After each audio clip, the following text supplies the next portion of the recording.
안녕하십니까, 소마시네마입니다. 조금 늦었네요. 이 영화에 대해서 얘기하는 건 부고니아입니다. 요르고스 란티모스라는 감독이 있죠. 제가 이 감독의 최근작들은 주로 챙겨보고 있습니다만, 딱히 제 취향이다라고 말하기는 조금 어렵긴 합니다. 뭐 그래 돼서 그러니까 뭐 상징이나 뭐 이런 부분에 대한 또 전문적 분석을 해놓은 리뷰들도 많이 있는데 뭐 좀 인상 비평 수준이지만 어저께 이 영화를 보고 와서 오늘 좀 간단하게라도 좀 남겨놓고 얘기를 하려고 합니다. 일단 이 영화의 감독 요르고스 란티모스는 이 전형적인 아트하우스 계열의 감독이라고 말할 수 있는데 상당히 그 불쾌한 감각을 보여주는 그런 감독이죠. 그래서 약간 그 신에 비유되어 있는, 그러니까 신이라고 해도 뭐 어떤 좀 따뜻한 품 안에 그런 좀 품어주는 신의 감각이라기보다는 그리스 로마 신화에 나오는 질투와 그 다음에 자기네 좀 어떻게 보면 이기적인 신의 모습으로 이 인간을 좀 더 어리석은 인간들을 좀 시니컬하게 바라보는 시선의 감독. 그래서 그런 특이한 시선 때문에 또 독특한 자기만의 세계를 보여주는 감독이기도 합니다. 뭐 조금 더 좀 편안한 영화라고 하긴 어렵지만 조금 더 뭐 좀 친숙한 스타일로는 최근작들이었던 가여운 것들과 더 페이버릿이 있죠. 뭐 그 외에 뭐 지금 디즈니 플러스에서도 찾아보실 수 있는 카인즈 오브 카인드니스 같은 작품을 또 보실 수 있습니다. 최근작으로는 킬링 디어, 뭐더 랍스터, 송골니 등 뭐다 시네필들이라면 이름을 모르기가 어려운 아주 유명한 그리스 출신의 감독이라고 할 수 있습니다. 언어가 이제 영화적 언어가 되게 독특하고 세계가 있고 또 그다음에 이제 좀 충격적이거나 이런 걸 좀 과감하게 그냥 써버리죠. 이 부고니아에도 이 청소년 관람 불가고 좀 하드고적인 장면들이 조금 등장을 해서 좀 관객들을 놀라게 하기도 합니다.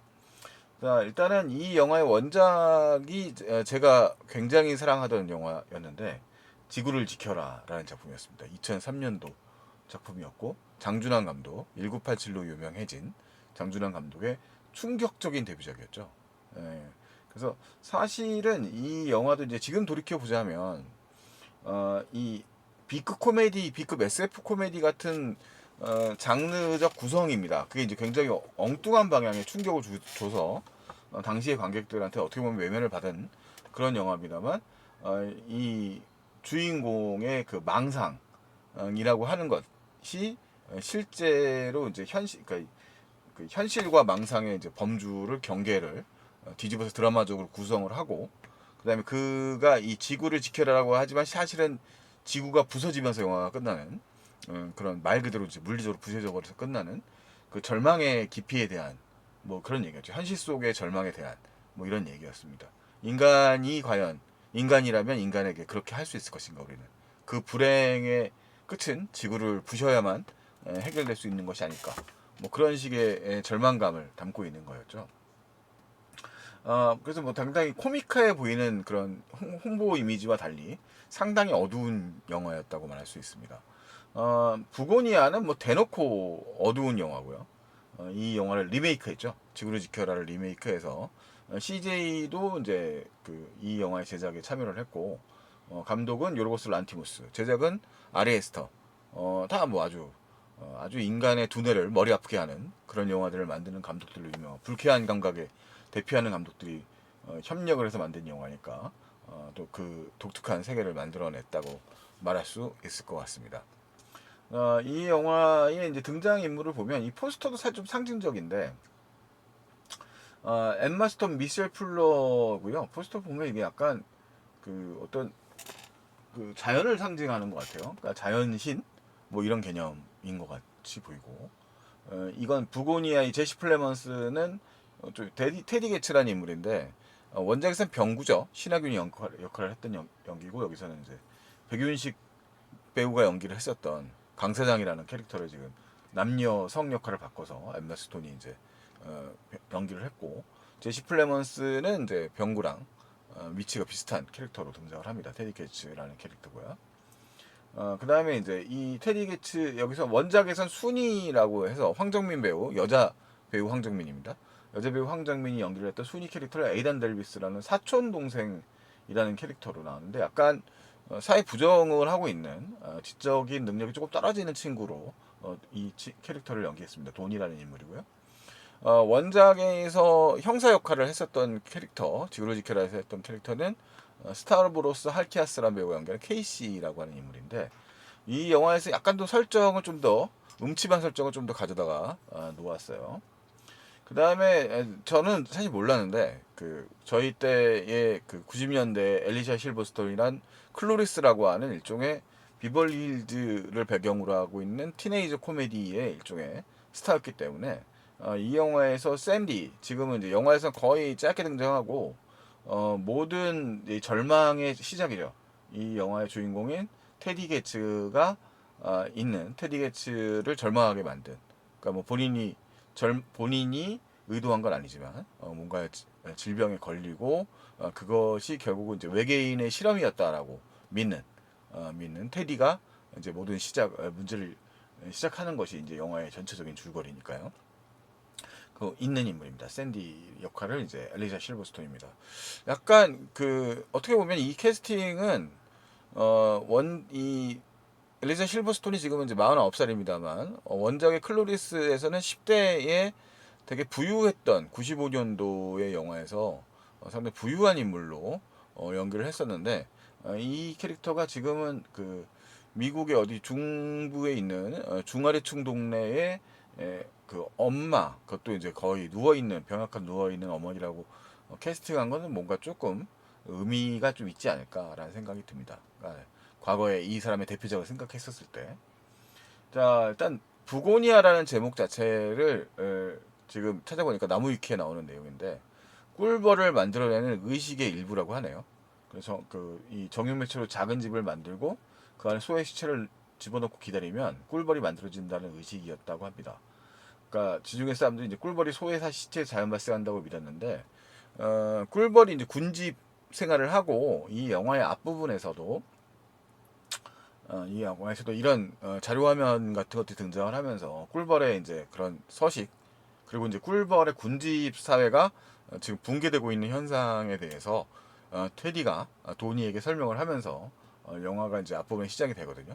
그래서 이 꿀벌이 이제 그 여왕벌을 떠나고 있는 그런 현상, 군집 붕괴 현상이 현대 이제 인간에게도 벌어지고 있는 현상이라고 말할 수도 있겠죠.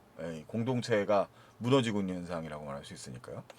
그런 모습을 갖다가 설명을 합니다. 물론 이제 이 영화의 설명 방식은 아까 말씀드렸던 신적인 요소, 신화적 방식, 그 다음에 또 생태학적인 방식 이런 것들을 좀 섞어서 독특한 논지를 전개합니다. 네, 그런 것들 때문에 사실 좀 앞부분이 루즈해요. 그러니까 이제 루즈하다고 전 생각을 합니다. 이게 영화가 말이 너무 많다라는 생각이 좀 들고요.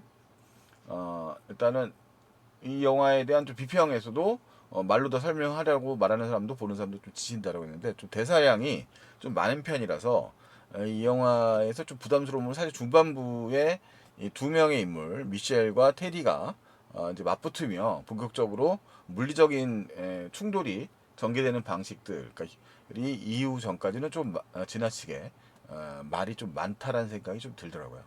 그래서 그런 그 원작의 그런 요소들을 갖다가 여기다가 이제 좀 대입시키면서 좀 그런 구성이 형성이 된 것 같은데 어쨌든 인간에 대해서 굉장히 시니컬한 이야기를 다루고 있는 영화라는 점은 어쩔 수 없는 부분입니다. 부고니아 자체가 그래서 보면 상쾌한 영화냐 그럴 리는 없다라고 미리 확언해서 말씀드릴 수 있습니다. 뭐 영화의 결말을 얘기하지 않더라도요. 이 미셸이 하는 일이 이제 양봉을 하고 있는 사람이에요. 직업은 이 영화에서 납치의 대상이 되는 미셸이 아니죠. 테디죠, 테디. 주인공 테디죠. 제시 플레먼스가 연기하는 인물이고요. 제시 플레먼스는 11호에서 잠깐 등장하는데 굉장히 살벌한 연기를 보여줘가지고 무시무시한 캐릭터를 연기한 인물이고 요즘에 뭐 잘 나가는 배우입니다. 제시 플레먼스는 일단은 부인은 커스틴 더스트고요. 뭐 여러 가지 영화에 파워 오브 도구에도 나왔고요. 그 넷플릭스에 나오죠. 뭐 플러 킬링문에도 나오고요. 11호의 분열의 시대에도 나오고요. 그 마블 영화 아니 말고요. 그 부고니아에도 당연히 나오고요. 이 부고니아 감독인 요르고 란티모스의 전작 카인즈 오브 카인드니스에도 나왔고, 뭐 상당히 인상적인 영화들을 로 필모를 쌓고 있는 뭐 마스터, 뭐 그 거장들과 작업을 굉장히 많이 한 그런 감독입니다. 영화에서도 거의 이제 그 중서부의 노동자 계층의 이제 그 화이트 트래시라고 우리가 불리는데, 그 저소득 노동자 계층의 상당히 그런 좀 피폐한 모습을 대변하는 연기를 상당히 뛰어나게 연기를 했습니다. 그러니까 물론 이 영화에서 거의 광인이기 때문에 광인으로서의 좀 온전하지 않은 정신 상태까지 표현을 해냈고요. 어, 이런 식으로 이제 광각 필름을 통해서 심도를 극대화해서 찍고 화면비를 이런 식으로 지금 한 4대3 정도 되는가요? 요 정도의 이제 스탠다드 포맷의 영화를 요즘 찍고 있는 게 아마 로스 란티모스인데, 전작을 모두 체크를 안 해봤는데 제가 봤던 영화들은 대부분 이렇게 찍지 않나 싶어요. 제가 그 부지런한 인간이 아니라서 요걸 다 체크를 하고 리뷰 영상을 찍고 있는 건 아닌데, 아마 전작들도 이런 식의 화면비가, 네, 화면비 보니까 1.50대 1이네요. 1.50대 1이고, 그 다음에 뭐 전작 또 확 체크를 좀 해볼게요. 요 전작인 카인즈 오브 카인드니스는 안 봤거든요. 2.39대 1이고요. 2.39대 1이네요. 영화마다 좀 화면비를 좀 달리하고 있네요. 저의 착각이었나요? 자, 가벼운 것들은 1.66대 1. 화면비가 조금씩 다 다르네요. 하여튼 이것도 유로비전 사이드고요. 1.66대 1도. 또 페이버릿은 1.85대 1. 네네. 그러니까 약간 이제 화면비의 구성에서 영화에서 보여주고 있는 바가 좀 다르다고 할 수 있는데, 이 작품은 화면비가 이거 뭐죠? 킬링 디어. 요거는 비스타 비전이네요. 비스타 비전이면 네, 요런 비전입니다. 슈퍼 35mm 약간 조금 더 큰 사이즈. 그러니까 다 필름 포맷 실험 같이 하네. 그런 감독이네요. 저의 착각이었는데, 아까 가여운 것들이 1.66대 1이니까, 근데 이건 1.5대 1이니까 화면비가 더 좁아요. 자, 그러면 이제 화면비가 좁다는 얘기는 이런 식으로 개인샷으로 찍었을 때는 이렇게 공간을 심도하고, 근데 이 사람이 공간을 지배하고 있다라는 느낌도 들죠. 이 사람이 이 구도 자체가 이렇게 전신샷을 찍어내고 미셸에 대해서 이런 식으로 구성하고 있는 장면이 상당히 많이 보이거든요. 그러니까 이런 것들은 이 사람이 갖고 있는데, 영화에서는 이들과 달리 병립해서 봅니다. 그러니까 싸움에 대한 나레이션이 나올 때도 이 미셸이 상당히 그 MMA 그 교육을 받고 있는 그런 운동 장면과 달리 진짜 맨손 체조 수준의 트레이닝을 하고 있는 테디와 비교를 하면서 이 두 인물이 상당히 애초부터 상당히 게임이 안 되는 게임이 될 거라는 것을 좀 예고하는 듯하죠. 패배가 예정되어 있는 일종의 영화의 방향을 이야기하고 있습니다. 그래서 앞부분에서는 이 영화는 사실 그 지구를 지켜라에 비하면 좀 친절한 영화는 아니에요. 지구를 지켜라 후반부에 가서 모든 이제 불행의 씨앗과 이들과의 그 이상한 관계. 왜냐하면 납치범이 납치를 한 다음에 너는 외계인이라고 주장하는 이야기니까요. 부고니아도 이제 그런 맥락이거든요. 그러니까 애초에 이 회사 미셸이죠. 엠마 스톤이 연기하는 미셸이 운영하고 있는 이 회사의 말단 사원이에요. 포장 사원으로 일하고 있는 테디가 CEO인 미셸 플러를 납치해서 그 사람에게 너는 외계인이다라고 외계인으로서 좀 협상을 하자, 이런 식으로 이야기를 진행을 해 나가거든요. 근데 이 그 이야기가 사실은 영화의 물리적 상황으로 보자면 그러니까 주인공 테디의 상상이 아니라 미셸의 실제가 이제 안드로메다인이었다는 설정으로 연결되니까, 영화가 이제 이런 식으로 플롯을 단순화해서 얘기하자면 상당히 영화 자체가 이제 황당하게 진행이 되는 거죠. 그런 면에서 B급인 겁니다. 근데 이 영화의 그 정서적으로 봤을 때, 뭐 논리적인 구성이야 따져봤을 때 말이 안 되는 소리지만, 정서적으로 봤을 때는 이유가 있죠. 이어오고 있고 그 이유를 가지고 우리가 이제 그 절망의 깊이를 또 가늠할 수 있기도 합니다. 부고니아의 이제 앞부분은 이렇게 미셸이 있어요. 근데 좀 독특한 점은 미셸은 혼자 사는 사람이에요. 주변에 아무도 없습니다. 이 미셸을 잡을 때는 거의 이 화면에 미셸만 존재를 하고요. 란티모스가 이 나중에 회의 장면 같은 거에서도 테디 게츠랑 그 이 미셸 풀러를 한 샷에 거의 잡지 않아요. 그래서 이런 식으로 구성을 잡고 둘은 각각 이야기하는 듯한 영화적 구성을 보여줍니다. 그리고 여기 이제 제 3의 인물, 제 4의 인물이라고 할 수 있는 인물이 이제 이 에이단 델비스 저기 도니가 아니고요. 이 케이시를 하는 스타브로스 할캐스인데 이 사람도 원작의 지금 형사 영화를 지금 다시 보진 않았기 때문에 지브리 지켜라를 본 지가 너무 오래돼서 기억이 잘 안 나는데 어쨌든 이 사람도 경찰일 뿐 아니라 조금 이 테디를 계속 겉도는 인물로 묘사됩니다. 그러니까 되게 미안하다고 계속 얘기하면서 다니거든요. 근데 그 미안함이 사실은 되게 끔찍한 일이었었던 것 같아요. 이 사람이 미안하다고 나타나면 안 돼. 영화에 보면. 그래서 이 사람도 나중에 이 사람과의 서브 플롯으로 이 사람의 이야기도 의미가 존재하게 됩니다. 별도, 그러니까 어떻게 보면 맥커핀일 수도 있는데 이 영화가 그렇게 뭐 미스터리 자체를 중시 여기면서 뭐 납치범에서 뭐 그 인질범을 구해내는 거에 관심이 있는 영화는 아니니까 서브플롯으로 있고 이 테디라고 하는 주인공의 절망을 어떻게 끄트머리를 보여주는 거죠. 상당히 대비되는 장면인데 이 영화에서 거의 테디는 이렇게 자전거를 타고 움직입니다. 미국에서 자전거를 타고 움직인다는 거는 정말 뭔가 힘들죠.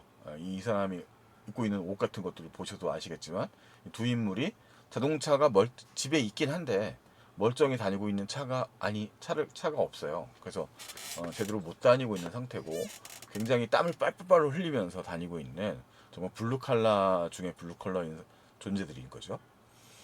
그리고 이제 그에 비해서 이제 우아하게 살고 있는 미셸 풀러니까 영화에서 외계인이라는 설정이 아니더라도 이 영화는 뭐 란티모스의 기생충이라고 생각될 정도로 두 계급에 속하는 존재들의 극적 차이들을 앞부분에 상당히 많이 보여줍니다.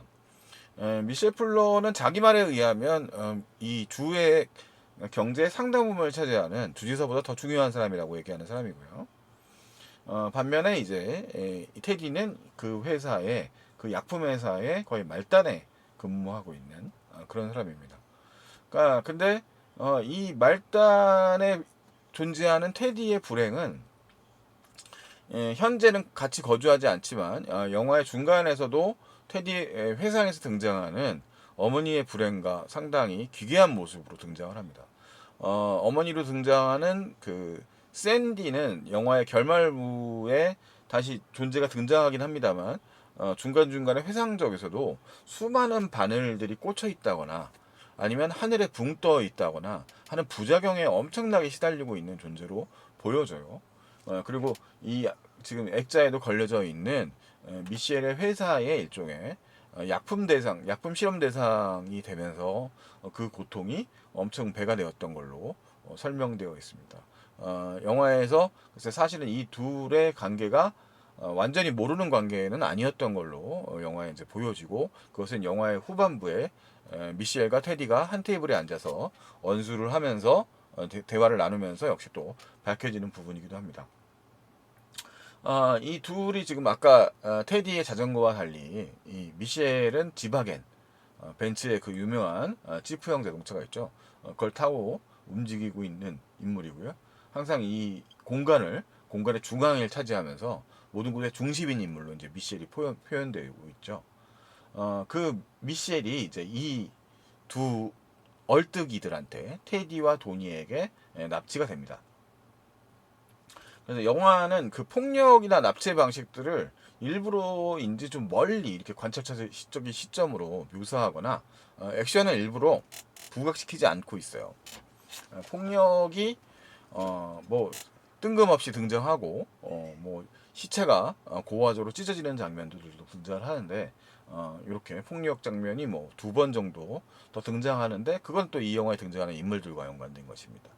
그러니까 이들이 이렇게 방역복 같은 것을 입고서 이 지금 미셸을 외계인으로 의심하고 납치하죠. 그리고 이 미셸의 머리카락이 이제 그 전파 그 통신 수단이 될 수 있기 때문에 텔레파시 수단이 될 수 있기 때문에 밀어버리고 일종의 약품을 발라서 이 전기 충격에 대비시키고 동시에 통신도 방해하는 그런 역할을 한다라는 설정입니다. 원작에서도 이제 그런 비슷한 이야기들이 등장을 하는데 그걸 좀 가지고 온 부분이 좀 있습니다. 그리고 이 미셸에게 이제 이런 메시지를 보내는 거죠. 저항군 본부에 온 것을 환영한다.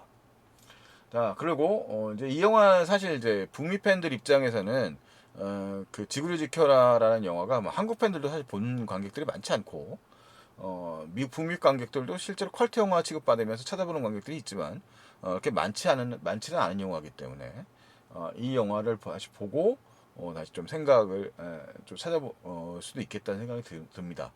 자, 어쨌든 제 취향은 아니지만 부고니아 이야기를 이제 하다 보면 이제 이렇게 납치 상태로 만들어 놓는 거죠. 자, 그 다음에 이제 교신하지 못하도록 뭐 이런 식으로 얘기를 합니다.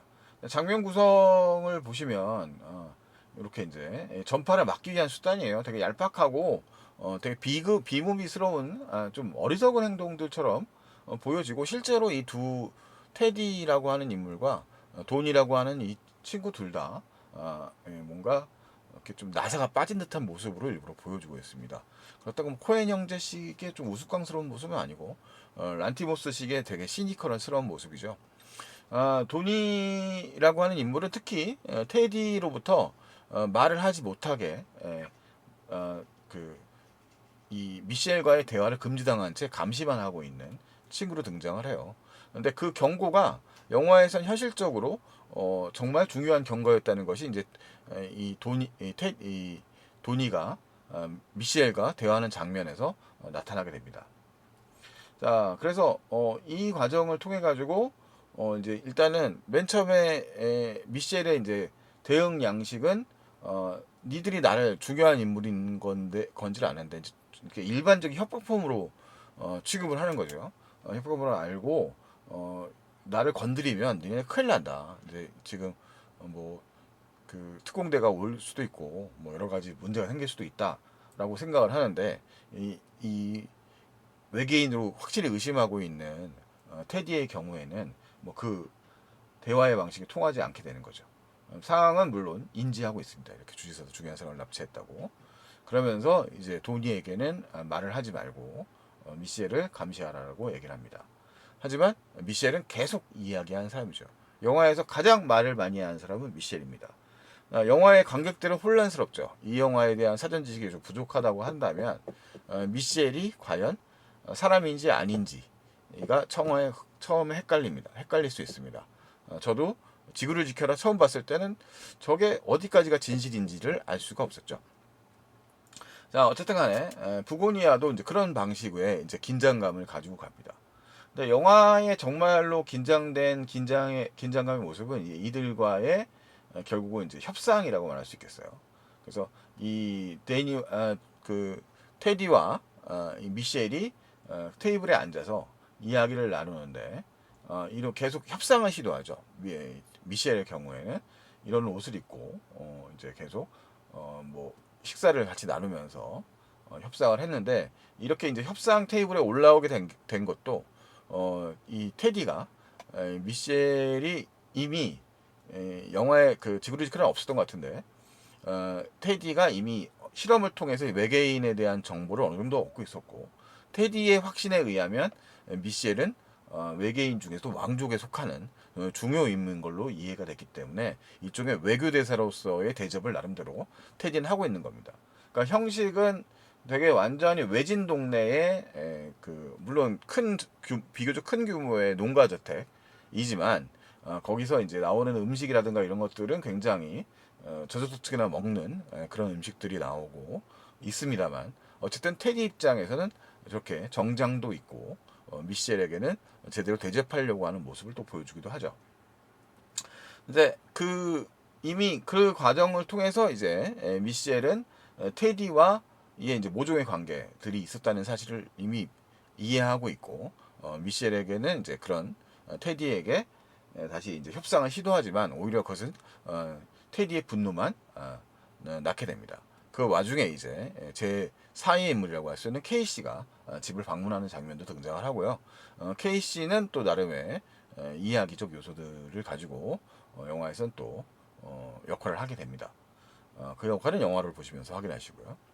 자, 어쨌든 간에 영화에서 제일 충격적인 장면 중에 하나는 도니와 미셸의 대화 장면이었는데, 제가 도니는 거의 대화를 하지 말라는 경고에도 불구하고, 그러니까 약간 도니는 애초에 좀 온정적이에요. 그러니까 약간 도니의 입장에서는 형이니까, 사랑하는 유일한 형이라고 할 수 있는 테디니까 따라주고 있긴 하지만 100% 테디의 말이, 외계인이라고 확언하고 있는 테디의 말을 100% 신뢰하고 있는 것 같지는 않습니다. 하지만 어쨌든 형이 위기에 처하게 되자 도니가 이 미셸을 때려눕히고 미셸과 오히려 또 대화하게 되죠. 근데 대화를 하면서 도니는 그 외계인이라는 점에 대해서 이제 얘기를 주장을 수긍하고 있는 미셸과 얘기를 하게 되고, 나를 외계로 데려가 달라 이렇게 꼬시는 미셸의 말에 허락하는 듯이 하다가 자기의 머리를 쏴버려요. 자, 그 장면이 되게 충격적이었습니다. 그러니까 이 외계로 간다는 공간은 결국은 인간이 이 지구를 또 벗어날 수 없다라고 하는 것을 의미하는 거 아닐까. 죽음이라는 방식 외에는 이 지구라는 공간을 벗어날 수 없는 것이라는 방식이 아닌가라는 생각을 하게 되고요. 부고니아의 이제 결말로 향해서 달려가면 이제 모든 것이 부서지는 파국을 향해서 나간다고 말할 수 있는데요. 이 영화에서 이제 이 미셸과 테디는 일종의 일말의 협상을 하게 됩니다. 영화에서는 역시 또 후반부에 해당되기 때문에 이것도 나름대로 지금 도니 얘기까지 한 거는 많이 좀 썰을 푼 거긴 하지만 테디에게는 더 절망적인 상황이 이제 도착을 하게 되는 거예요. 자, 그러면서 이제 테디가 그토록 원하는 지금 부재한 어머니의 귀환에 힌트를 이제 미셸이 주죠. 그지만 이 미셸의 경우에 미셸이 주는 그 힌트가 진실인지 아닌지는 후반부에 가야 되겠고, 그 다음에 마지막 결말을 향해서 나아가게 됩니다. 지금 많이 이제 후반부가 되게 그 결정적인 드라마적 요소들이 많이 있기 때문에 감독의 의도도 있고, 이 장면이 지금 영화의 결말의 한 장면의 힌트입니다. 예고편에 이게 나오더라고요. 그 원작에서는 그 지구를 지켜라는 뭐 물론 약간 좀 그 이쁜 방식, B급스러운 방식이긴 합니다만 지구가 물리적으로 날아가 버려요. 근데 이 영화에서는 지구는 남아 있습니다. 지구는 남아 있고 인간들만 사라진다는 그런 장면이 등장을 합니다. 영화의 그 거의 에필로그 마지막 장면에 해당하는 장면들을. 그리고 이제 아름다운 음악이 흘러나오죠. 그러니까 약간 이거는 좀 성특한 부고니아라고 하는 영화는 아까 이 부고니아라는 제목이 이제 언급하는 것처럼 그 소의 시체, 그러니까 뭔가 이제 죽음 위에서 뭔가 생명이 새롭게 나온다라는 설명인데, 이 영화가 이제 즉 외계인, 또 이 자연의 관점에서 보자면 결국 인간이라는 존재만 싹 사라져 버리면 이 지구는 괜찮은 것 같고, 지구는 그 도저히 지구 속에 살고 있는 인간이라는 존재는 구원받을 구석이 거의 없는 존재지 않을까라는 생각을 사실 이 영화의 어떤 결말 속에 이제 담아놓고 있어요. 그래서 이 영화의 주인공이라고 할 수 있는 어떻게 뭐 이 상황을 제정신인 사람이 눈치챌 수 있겠습니까? 테디라고 하는 인물은 그 이 미셸의 정체를 눈치채고 있고, 이 상황을 통해서 어떻게든지 지구를 구해야 되는 입장이라고 인식하게 된 거죠. 하지만 그 인식의 절망에는 그를 미치게 만들었던 그 존재의 실험, 인간이 그 나약함이라고 하는 그 약점, 그 나약함이라고 하는 약점을 어떻게 이겨낼 수 있을 것인가라고 하는 문제 같은 것들이 이제 약간 되게 시니컬한 관점으로 그려져 있는 영화가 아닌가 싶어요.